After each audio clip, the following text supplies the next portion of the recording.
ఇది హైదరాబాద్ మహానగరం. మహానగరం అన్నాక ఎన్నో కాలేజీలు ఉంటాయి కదండి. అలాగే ఇక్కడ చాలా కాలేజీలు ఉన్నాయి.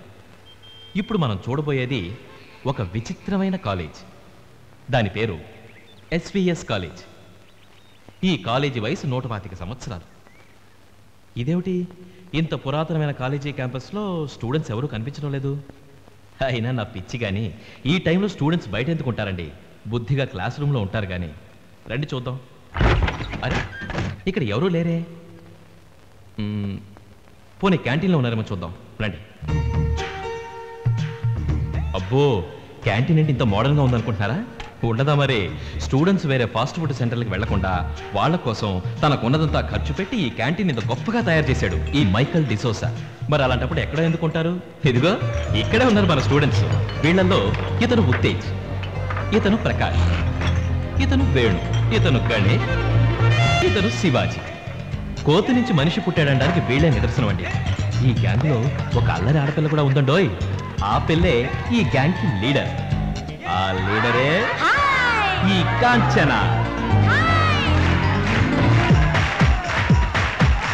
వీళ్ళ అల్లరి వల్ల ఎవరికి ఏ ప్రమాదం లేదు కానీ ప్రమాదకరమైన గ్యాంగ్ మరొకటి ఉందండోయ్. అదొక రౌడీ గ్యాంగ్.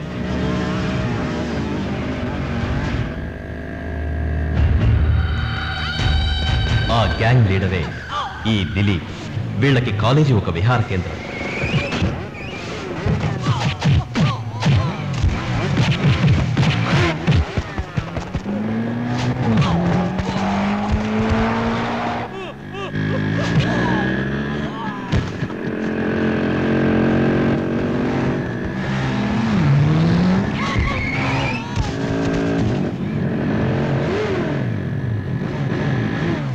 వీళ్ళు ఒక మాఫియా లీడర్ చేతిలో కీలు బొమ్మలు.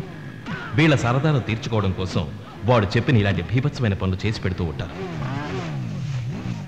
చిత్రం ఏమిటంటే, ఇలాంటి విచిత్రమైన కాలేజీకి ఒక సిన్సియర్ ప్రిన్సిపల్ ఉన్నాడండి. ఈయన పేరు జనార్దన్.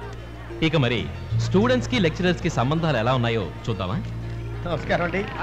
నమస్కారం బాబు. God bless you.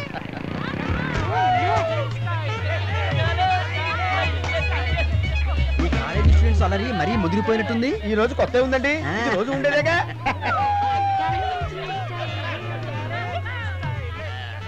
శుభోదయం. ఈ రోజైనా మొట్టమొదటిసారి కళాశాలకు రావడం. నా సంగతి అలా ఉంచండి. ఇందాక నుంచి గమనిస్తున్నాను. ఏమిటి మీరు చేస్తున్న పని? పవిత్రమైన అధ్యాపక వృత్తిలో ఉండి విద్యార్థులకు మీరు నమస్కరిస్తున్నారా? ఇది అత్యంత జుగుప్సాకరం. సారు, అవన్నీ మన రోజుల్లో గురుర్ బ్రహ్మ గురుర్ విష్ణు అని, అవి అప్పట్లో. డేవిడ్, మ్యాచ్ బాక్స్ చూసారా? శిష్య బ్రహ్మ శిష్య గురు శిష్య దేవో మహేశ్వర. ఇప్పట్లోనూ ఇది అత్యంత హేయము. ఈ కళాశాలకే కళంకము, గురుకుల వ్యవస్థకే అవమానము. దీనిని ప్రతివాద భయంకర చండ ప్రచండ మూర్తి సహించడు కాక సహించడు.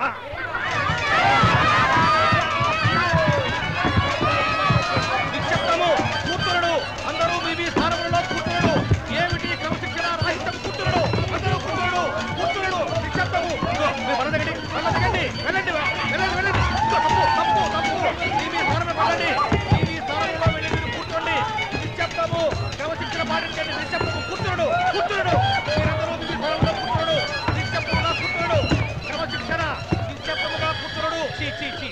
ఏమిటిది క్లాసు రూమా? కాదు, కనుక్కుని ఇంటికి సహించను. నా గురించి మీకు బొత్తిగా తెలిసినట్లు లేదు. చెప్పండి, ఎలా తెలుస్తుంది? నిశ్శబ్దము, నిశ్శబ్దము. శ్రీకాకుళం నుంచి విజయనగరం మీదుగా ఈ కళాశాలలోనూ పనిచేస్తూ వచ్చిన వాడిని. అటులైన ఒక్క చోట కూడా కుదురుగా కొంతకాలం కూడా లేవన్నమాట. నిశ్శబ్దము. ఏమది? చండ ప్రచండుడను, మధ్యందిన మార్తాండుడను, విద్యార్థుల పాలిటి యముండను. మీ ఆవిడకు మొగుడవు. క్రమశిక్షణ.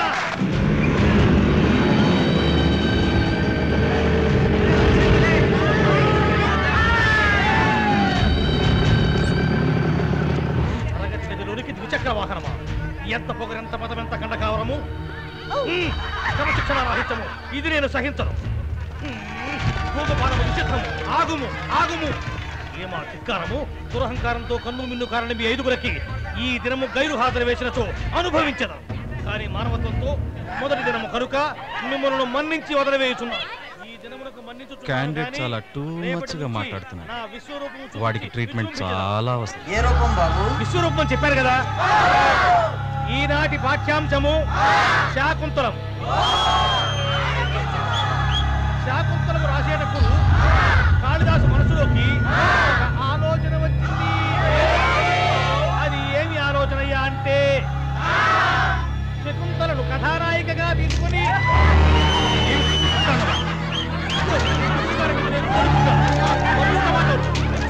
ఆపండి ఆపండి వస్తే నేను నందిని కాను. ఏం చేస్తానో నాకే తెలియదు. ఈ దుష్కృత్యానికి ఏమిటి పరాభవం, ఏమిటి అవమానము, ఇది భరించదు.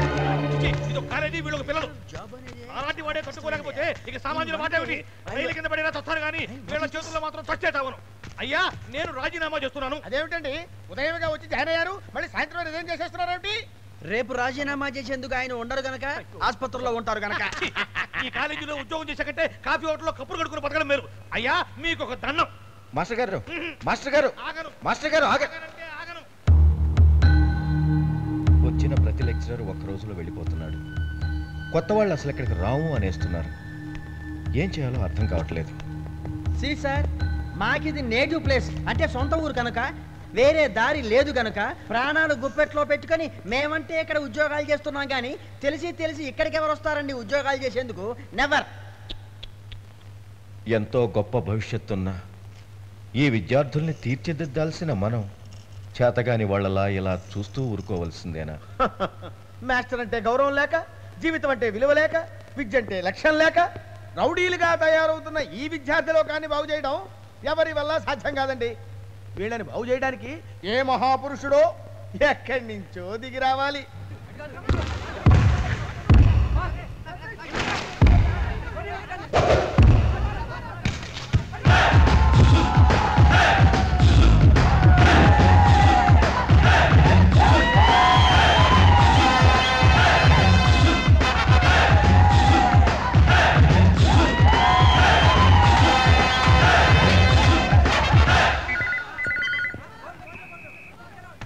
Hello, SVS college principal Janardhan మాట్లాడుతున్నాను.